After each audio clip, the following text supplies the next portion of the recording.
This video will review over how to perform stoichiometry calculations, specifically mole-mole problems. Now, mole-mole problems are the beginning of stoichiometry, and it is very important to master these problems, as future problems will incorporate and build upon mole-mole solutions. When performing mole-mole problems, we will calculate the number of moles of one substance that will react with or be produced from another substance. The equation used is given moles of chemical A times our coefficient of chemical B over coefficient of chemical A. That will allow our moles to cancel out and leave us in moles of chemical B. So what exactly is A and what exactly is B? Well, chemical A will be the chemical that we are given information about, and chemical B will be the chemical we have to solve for. In order to do these problems, one must have the given moles of one chemical and be given a balanced chemical equation. So let's look at a mole-mole calculation problem.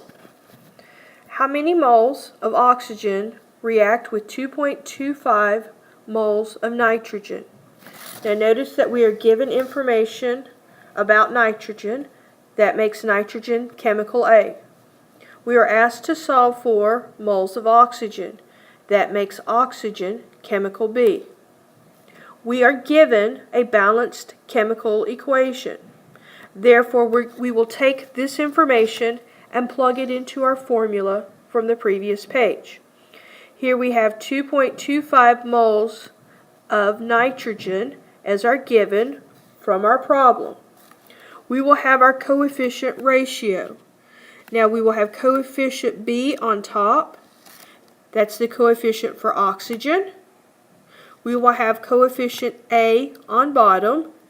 That's the coefficient for N2. So we have 2.25 times 1 mole of O2 over 1 mole of N2.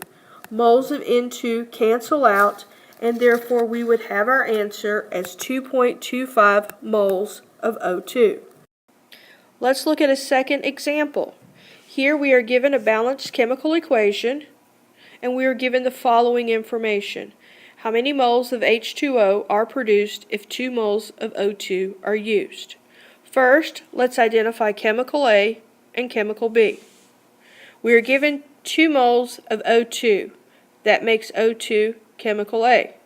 We are asked to find moles of H2O, making H2O chemical B.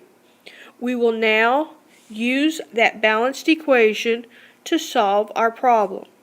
We take our given moles of chemical A times our coefficient ratio.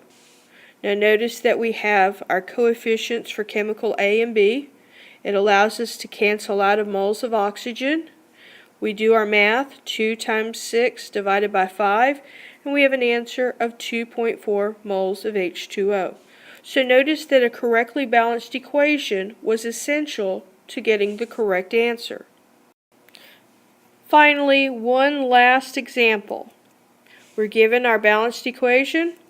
How many moles of NO are produced in the reaction if 15 moles of H2O are also produced?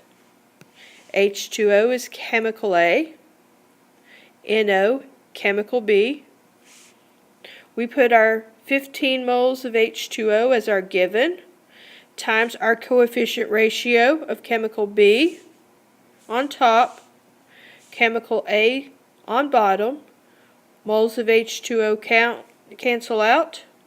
15 times 4 divided by 6, and we get an answer of 10 moles of NO.